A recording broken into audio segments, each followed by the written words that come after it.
എല്ലാവർക്കും ഹായ്, ഇന്ന് ഞാൻ നിങ്ങൾക്ക് ലൗഡറെ അവതരിപ്പിക്കും. ആദ്യം നമുക്ക് ഫോണുകൾക്കിടയിൽ ഫയലുകൾ കൈമാറാം. ഒരു ഫോണിൽ അയക്കുക, മറ്റൊന്നിൽ സ്വീകരിക്കുക ടാപ്പ് ചെയ്യുക. രണ്ട് ഫോണുകളും ഒരേ ഹോട്ട്സ്പോട്ടിലേക്ക് കണക്ട് ചെയ്യുന്നതിന് ഒരു കോഡ് സ്കാൻ ചെയ്യുക. പിന്നെ നിമിഷങ്ങൾക്കുള്ളിൽ നിങ്ങളുടെ ഫയലുകൾ സെക്കൻഡിൽ 40 വരെ അവിശ്വസനീയമായ വേഗതയിൽ കൈമാറ്റം ചെയ്യപ്പെടും. ലൗഡറെ നിങ്ങളുടെ എല്ലാ ഫയലുകളും കൈകാര്യം ചെയ്യുന്നു. ആപ്പുകൾ, ഫോട്ടോകൾ, വീഡിയോകൾ, സംഗീതം, പ്രമാണങ്ങൾ, വലിയ ഫയലുകൾ.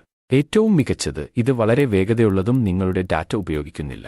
നിങ്ങളുടെ ഫോണിനും കമ്പ്യൂട്ടറിനുമിടയിൽ ഫയലുകൾ കൈമാറണോ? ഫോണിൽ നെല്ലേക്ക് ബന്ധിപ്പിക്കുക, തിരഞ്ഞെടുക്കുക, തുടർന്ന് കമ്പ്യൂട്ടറിലെ കോഡ് സ്കാൻ ചെയ്യുക. അത് വളരെ ലളിതമാണ്. നിങ്ങളുടെ പാട്ടുകൾ കമ്പ്യൂട്ടറിൽ നിന്ന് ഫോണിലേക്ക് മാറ്റാൻ ആഗ്രഹിക്കുന്നു. പൂർത്തിയായി. ഇപ്പോൾ നിങ്ങൾക്ക് ചിത്രങ്ങൾ, സംഗീതം, വീഡിയോകൾ എന്നിവ കൈമാറാൻ കഴിയും. ഫോണിനും കമ്പ്യൂട്ടറിനുമിടയിലുള്ള രേഖകളും. നിങ്ങളുടെ ഫോട്ടോ ആൽബം ഫോണിൽ നിന്ന് കമ്പ്യൂട്ടറിലേക്ക് മാറ്റാൻ ആഗ്രഹിക്കുന്നു. എളുപ്പമാണ്. കൂടാതെ ലൗഡറെ വഴി വലിയ സ്ക്രീനുള്ള കമ്പ്യൂട്ടറിൽ നിങ്ങളുടെ ഫയലുകൾ നിയന്ത്രിക്കാനും കഴിയും. നിങ്ങൾ ഇല്ലാതാക്കാൻ ആഗ്രഹിക്കുന്ന ഫയലുകൾ തിരഞ്ഞെടുത്ത് ഫോണിൽ സ്ഥിരീകരിക്കുക. വീണ്ടും ചെയ്യുക. ഫയൽ തിരഞ്ഞെടുക്കുക, കമ്പ്യൂട്ടറിൽ ഇല്ലാതാക്കുക, തുടർന്ന് അത് പോയി. Super cool. ഇന്ന് ലൗഡറെ ഡൗൺലോഡ് ചെയ്ത് കൂടുതൽ ആകർഷണീയമായ ഫീച്ചറുകൾ അൺലോക്ക് ചെയ്യുക.